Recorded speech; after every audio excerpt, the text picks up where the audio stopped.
గుమ్మడికాయ దప్పలం పులుసు ఒక్కొక్కసారి ఒక్కొక్క రకంగా చేస్తూ ఉంటానండి. ఈ గుమ్మడికాయతో చేసే ఈ దప్పలం పులుసు మా పిల్లలిద్దరికీ కూడా చాలా చాలా ఇష్టం అనమాట. ఈ రోజు నేను చేసే ఈ దప్పలం పులుసు కోసం ఒక గుమ్మడికాయని తీసుకుని సగం తీసుకున్నాను అనమాట. ఎందుకంటే కాయ మరీ పెద్దగా ఉంది. సగం తీసుకుని లోపల పార్ట్ అంతా తీసేసి చెక్క కూడా తీసేసి చిన్న చిన్న ముక్కలుగా కట్ చేసుకోవాలి. తర్వాత ఇప్పుడు ఈ ముక్కలన్నీ ఒక కుక్కర్లో కొంచెం వాటర్ పోసుకొని ఉప్పు, పసుపు, బెల్లం వేసేసి ఒక 3 విజిల్స్ రానివ్వాలి. ఇలా మనం ఉడికించి పులుసు చేయటం వల్ల మనకు టైం సేవ్ అవుతుంది. అలాగే ముక్క కూడా ప్రాపర్గా చక్కగా ఉడుకుతుంది అనమాట. ఇలా 3 విజిల్స్ వచ్చేసిన తర్వాత చూడండి ఇలా చక్కగా ఉడికిపోయింది. ఇప్పుడు మనం తర్వాత ఒక స్టవ్ మీద ప్యాన్ పెట్టుకుని ఆయిల్ వేసుకొని పోపు దినుసులన్నీ మన ఇష్టం అనమాట. శనగపప్పు, మినపప్పు, ఆవాలు, జీలకర్ర, కొంచెం ఇంగువ, ఒక ఎండుమిర్చి, కొంచెం కరివేపాకు, అలాగే కొన్ని వెల్లుల్లి రెబ్బలు కూడా వేస్తే చాలా బాగుంటుందండి.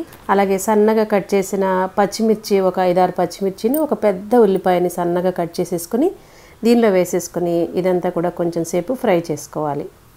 ఇలా చక్కగా ఫ్రై చేసిన తర్వాత దీనిలోనే మనం ముందుగా ఉడికించేసి పక్కన పెట్టుకున్నాం కదా, ఈ గుమ్మడికాయ ముక్కలన్నీ మనం ఉడికించిన వాటర్తో సహా వేసేసుకొని కొంచెం ఒక పెద్ద నిమ్మకాయ సైజ్ అంత చింతపండు గుజ్జు తీసేసి దీనిలో వేసేసుకొని, ఈ గుమ్మడికాయకి ఎప్పుడు కూడా వాతం చేసే గుణం ఉంటుందని చెప్పేవాళ్ళు మా పెద్దవాళ్ళు. అందుకని చెప్పేసి ఒక 10 నుంచి 20 మిరియాలను కొంచెం పొడిగొట్టు వేసేసుకొని మీ కారానికి తగ్గట్టుగా కొంచెం, అసలు కారం వేసినా వేపినా పర్లేదు కానీ కొంచెం వేసేసుకున్నాను నేను. మనం ఉడికించుకున్న గుమ్మడికాయ ముక్కలకి పులుపు, ఉప్పు, కారం అన్నీ కూడా చక్కగా పట్టేలాగా 5 to 7 మినిట్స్ ఉడికించేసుకుంటే ఫైనల్గా కొంచెం కొత్తిమీర వేసేస్తే ఎంతో అద్భుతమైన రుచిగా ఉండే గుమ్మడికాయ దప్పలం రెడీ అండి. ఇది ముద్దపప్పు కాంబినేషన్గా చాలా చాలా బాగుంటుంది అనమాట. ఇలాంటి సింపుల్ అండ్ టేస్టీ రెసిపీస్ కోసం మన ఛానల్ని ఫాలో అవుతుండండి. మన ఛానల్లో వీడియోస్ చూసి మీకు నచ్చితే కనుక మన ఛానల్ని సబ్స్క్రైబ్ చేయడం మాత్రం అస్సలు మర్చిపోకండి. Thank you for watching.